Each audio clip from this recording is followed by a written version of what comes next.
L'importance qu'on accorde à ça, aux déchets, elle dépend un peu des ateliers, parce que chaque atelier a son responsable et il mène, on se fait confiance quoi. Mais on est quand même globalement tous sensibles à ça. On va dire que comment ça se manifeste principalement, c'est qu'il y a, ça doit faire maintenant facilement 3 ans qu'on n'utilise plus du tout de plastique en fromagerie, sauf les couvercles de yaourt, mais qu'on peut quand même laver. Et du coup on utilise du verre pour tous nos produits frais, et du verre en plus qu'on récupère et qu'on relave ici.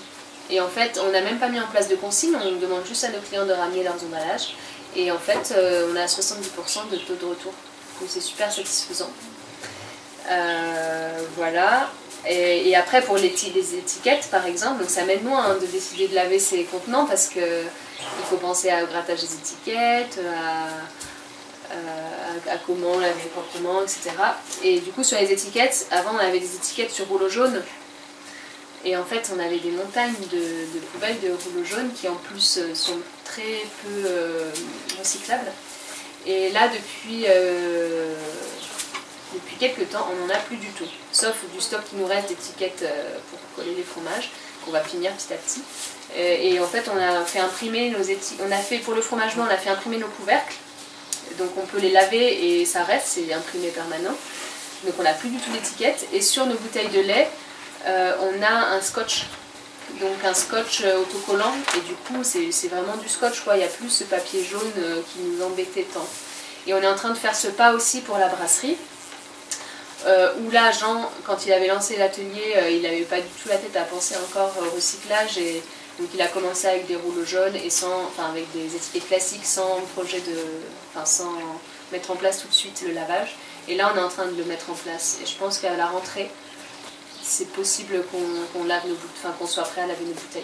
On est là en train d'acheter un lave-vaisselle et tout ça, et donc ces étiquettes autocollantes, on va plus les utiliser, on va finir ce qu'on a et on va partir sur des cartonnettes. On est en train de faire des cartonnettes, comme ça va faire comme une cravate sur la bouteille là, donc en carton, et du coup pareil, beaucoup moins. Voilà, donc, et après on fait de la vente en vrac.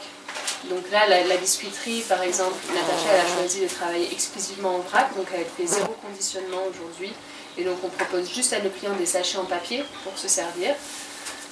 Et sur nos marchés, ça fait super longtemps qu'on vend en vrac le fromage blanc et le yaourt à la louche.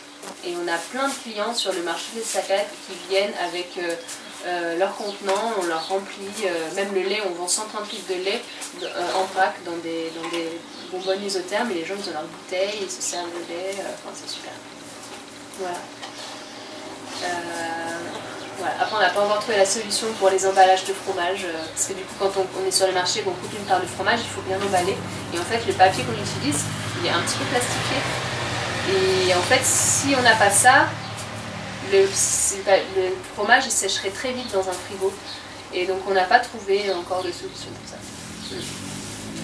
Voilà, c'est principalement toutes ces choses là. Et après sur les déchets, si on a là en boulangerie, quand ils font les pains, ils les frottent pour enlever l'excédent de farine, ou quand on balaye le sol de la fromagerie, cette farine elle va au cochon.